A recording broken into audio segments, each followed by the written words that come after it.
Mr. President, Mayor Rodrigo Roa Duterte, mga kalihim at buong sambayanang Pilipino. Naatasan po ako ng ating Pangulo na basahin sa inyo ang rekomendasyon ng inyong IATF. Ang unang rekomendasyon po ay kinakailangan mag-approve ng minimum health standard na patutupad po simula ng April 27, 2020. Ito po ay maging applicable sa lahat ng ECQ. Itong mga guidelines po ay dapat matapos by April 25, 2020. Ang gagawa po ng guidelines, ang mamumuno po dito ay ang Department of Health at siya ang bubuo ng guidelines para po sa mga hospital, para po sa testing at para sa hygiene. Ang DOTR naman po ang magre-recommend ng guidelines para sa public transportation.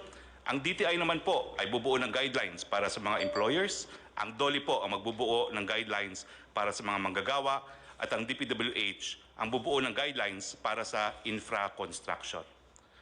Ang decision po pagdating sa ECQ, pagdating ng Mayo 1, 2020, panatiliin po ang ECQ sa NCR, Region 3, Region 4A, and all other areas kung saan mataas pa po ang banta ng COVID-19 hanggang Mayo 15.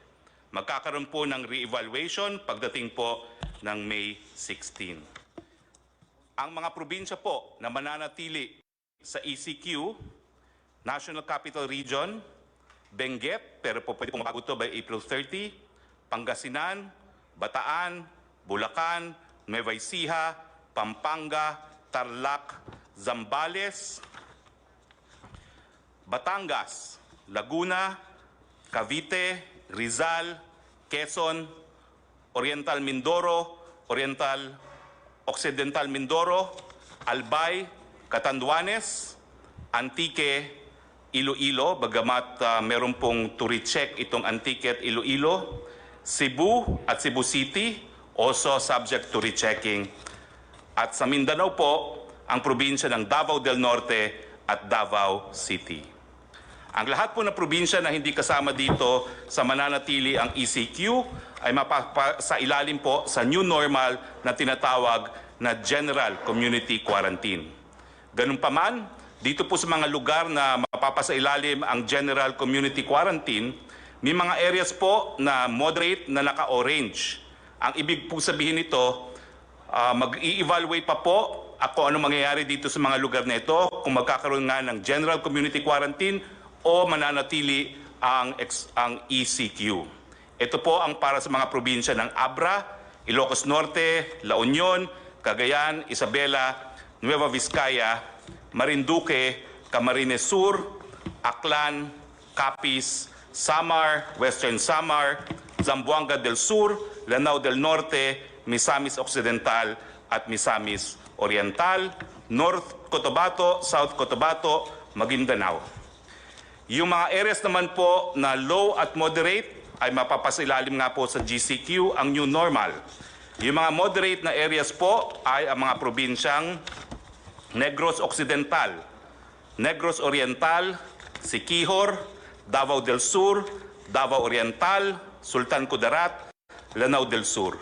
At yung mga low po na areas na mapapasilalim din sa General Community Quarantine ay mga probinsya ng Apayao, Mountain Province, Ifugao, Kalinga, Ilocos Sur, Batanes, Quirino, Aurora, Palawan, Romblon, Camarines Norte, Sorsogon, Masbate, Guimaras, Bohol, Biliran, Eastern Samar, Leyte, Northern Samar, Southern Leyte, Zamboanga del Norte, Zamboanga Sibugay, Bukidnon, Camiguin, Davao Occidental, Sarangani, Agusan del Sur, Dinagat Island, Surigao del Norte, Surigao del Sur, Agusan del Norte, Basilan at Sulu.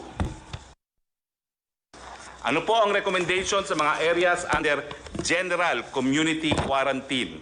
Ito po yung mga lugar na hindi na mapapasailalim sa ECQ.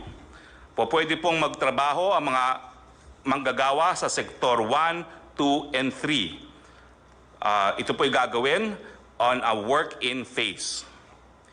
Yung mga bata po, edad 0 hanggang 20, at yung mga matatanda, 60 and up, and high health risk, mananatili po sila sa kanilang mga tahanan. Papayagan po ang mall opening covering non-leisure shops. Papayagan po yung mga priority and essential construction projects na mag-resume.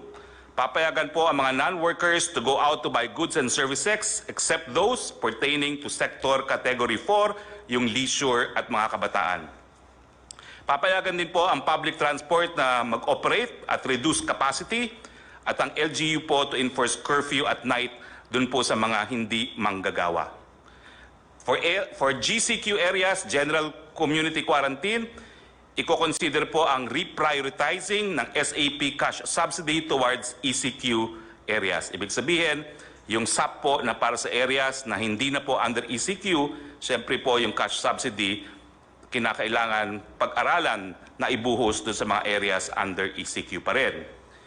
Yung mga GCQ areas, consider to allow na po yung high school, higher education institute, HEI school year to finish and give credentials to students. Sa ECQ and GCQ areas, bubuksan po ang mga paliparan at ang mga puerto para sa mga goods lamang. Yung option po to shift to GCQ sa mga moderate to low risk area by industry. Nagbigay po sila ng rekomendasyon na 100% opening para sa agrikultura, fishery, forestry, sa food manufacturing at lahat po ng supply chain including ink, packaging, raw materials, sa food retail, supermarket, restaurant for takeout and delivery only, mga hospital, logistics, water, energy, internet, telecoms, media. Yung opsyon naman po sa GCQ, sa moderate to low risk area by industry, ang rekomendasyon po ay buksan from 50 to 100% opening. Yung other manufacturing po, gaya na electronics and exports, yung e-commerce and delivery for essential and non-essential items, yung repair and maintenance services po, housing and office services. Yung option po to shift to GCQ in moderate to low risk area by industry, consider po na buksan hanggang 50% on-site work and 50% work from home. Mga financial services, BPO, other non-leisure wholesale and retail trade, other non-leisure services. Yung option po sa low risk to moderate areas na buksan by industry, consider for 100% closure.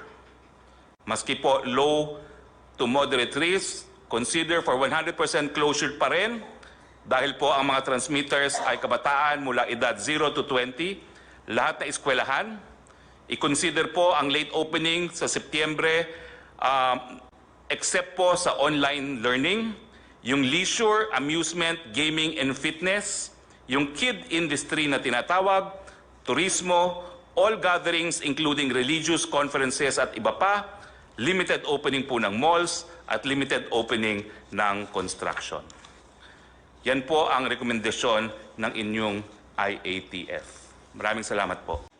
Matapos pong makipagpulong ang ating presidente sa mga miyembro ng IATF, tinanggap po niya ang rekomendasyon ng IATF na ilagay po sa patuloy na ECQ ang NCR, Region 3, Region 4A at iba pang mga lugar hanggang Mayo 15 po. Ang mga lugar pong ito ay ang probinsya ng Benguet na po pwede pa pong magbago by April 30, ang NCR, ang Pangasinan na po pwede rin pong magbago by April 30, Bataan, Bulacan, Nueva Ecija, Pampanga, Tarlac, Zambales. Yung Tarlac at Zambales po pwede pa rin magbago by April 30, Batangas, Cavite, Laguna, Rizal, Oriental Mindoro, Occidental Mindoro, Albay, Catanduanes, ang Antique at Iloilo, pareho pong pwede pang ma-recheck, ang Aklan at ang Capiz. Pati na po ang Cebu at ang Cebu City na subject din to rechecking. Ang Davao del Norte, Davao City at ang Davao de Oro po na subject pa rin to resetting. Lahat pong probinsya na hindi napasama sa listahan nito ay mapapasailalim po sa General Community Quarantine. Maraming salamat po. Magandang araw po sa inyong lahat.